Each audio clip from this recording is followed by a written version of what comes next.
Salam aleyküm. Waalaikumsalam. Hay iş yakmaz geldin mi? Geldim lan ya. Bir mesele yüze çıktı. Ne mesele var?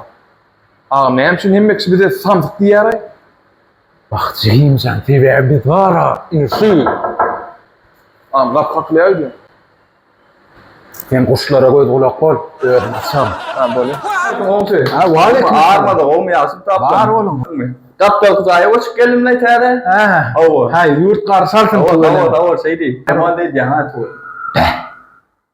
Ey. Bir mort bolsa. Etil kaynenim der olsaydı.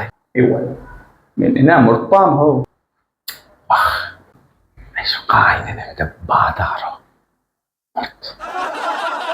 Tref nurun ediyan ay olsun. Geldin maydan. Hey, o daldırdın hey. Var ya, ne mun sangat gidip oturdun? Bir var soramak için çağırdım o meni. O. Neme lay? O Ceren mara klastasınız. Men klastasın mı? O. İki Ceren mara. Yo, şu uzun var ha. Ha, o don çadır lay. Şu ne hil gıday? De Ceren ha o yedi o. Ya. O gıday mi? O yo. Kovtana yana şonu. Sen kat bele de şonu. Ha o. Ay şu men şonu öğlenecek bolyanna ha. Öğlenir. Men onu söz karayamam ne oldu? Tamam.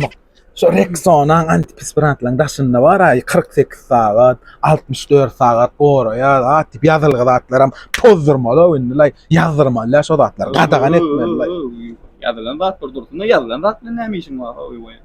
Ay ho şoňa ynanyp bara ýuwunman awtobuda minýänler bar o. Öňümizden tomusda ho no.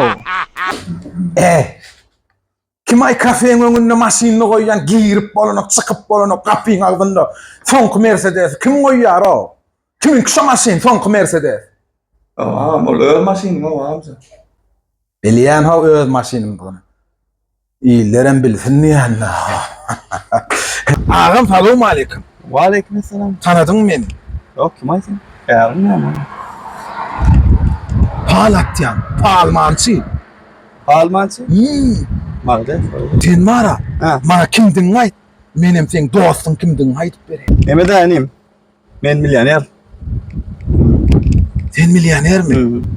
Onda men seň dostum da. Ahan sen olmaýar diýler. Janym